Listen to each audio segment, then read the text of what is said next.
The Duke of Cambridge sat down with co-host and actress Cate Blanchett to discuss the world's environmental crisis on the Audible podcast, Climate of Change. His appearance comes just weeks before Meghan Markle and Prince Harry's first series for their Spotify podcast Archetypes is released in the summer. The couple have been passionately plugging away at publicizing their new show, which will be hosted by Meghan.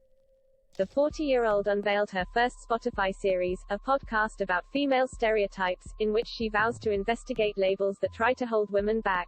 Meghan will speak to historians, experts and women who have experienced being typecast. It is not the first time a member of the royal family has been seen to directly challenge the work of the Duke and Duchess of Sussex since their sensational departure from the firm. The Queen will go head-to-head with Prince Harry after it emerged she has given the green light for new details on the royal family to be published in a rival book. The monarch has given the go-ahead for her trusted aide and royal dresser Angela Kelly to reveal her lockdown secrets. The news comes as the Duke of Sussex prepares to release his memoirs, said to be intimate and heartfelt by its publisher, Penguin Random House, later this year. Speaking to Ms. Blanchett, Prince William said he believes huge strides can be made in tackling the planet's environmental problems as he hailed the game-changing nature of his Earthshot Prize.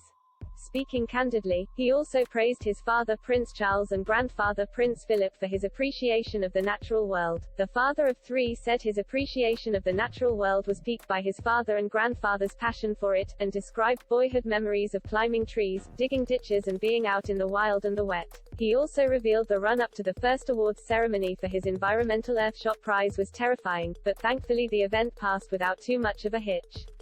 William chatted on the Climate of Change podcast, hosted by Ms. Blanchett, a member of the Earthshot Prize Council or judging panel, and climate entrepreneur and activist Danny Kennedy, who nominated a number of projects for the competition.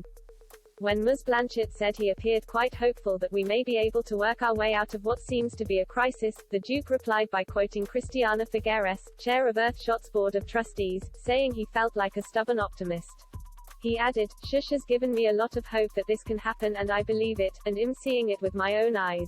It's really inspiring, it's really and I do believe we can make huge the same way the Earthshot to me is a team game, and as you know Kate, I said that to the prize council members, to all of you, it's everyone doing their bit and helping and supporting what we're trying to do, it's all of us in it together.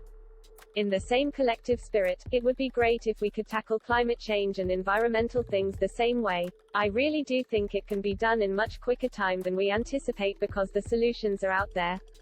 There are real solutions to these problems." The inaugural Earthshot Prize ceremony was staged last October at Alexandra Palace in London, and among those who walked the event's green carpet were Harry Potter star Emma Watson, wearing a wedding dress made of 10 dresses from Oxfam, and Dame Emma Thompson. The ceremony saw £1 million in prize money presented to each of the 5 category winners: Protect and Restore Nature, Clean Our Air, Revive Our Oceans, Build a Waste-Free World, and Fix Our Climate. And organizers have said if their ideas are realized by 2030 it would improve life for all. Nominations have opened for the 2022 Earthshot Prize being staged in the US, but the Duke said they have yet to decide which city will host it, and he was keen to get a wider representation of nominees.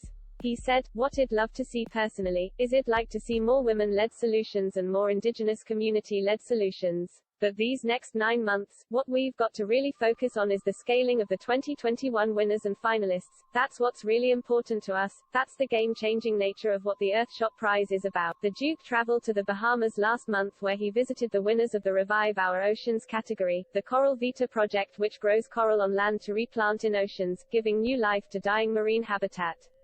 Asked about his interest in the natural world, he said Sir David Attenborough's documentaries had revealed there was a wider world out there to explore when he was younger. He added, "And I think my grandfather, my father, both kind of having a deep passion and interest in this area for many years, has sort of piqued my interest and my curiosity.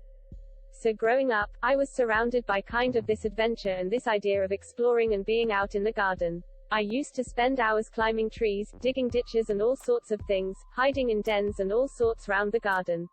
So I used to love being out in the sort of wild and the wet.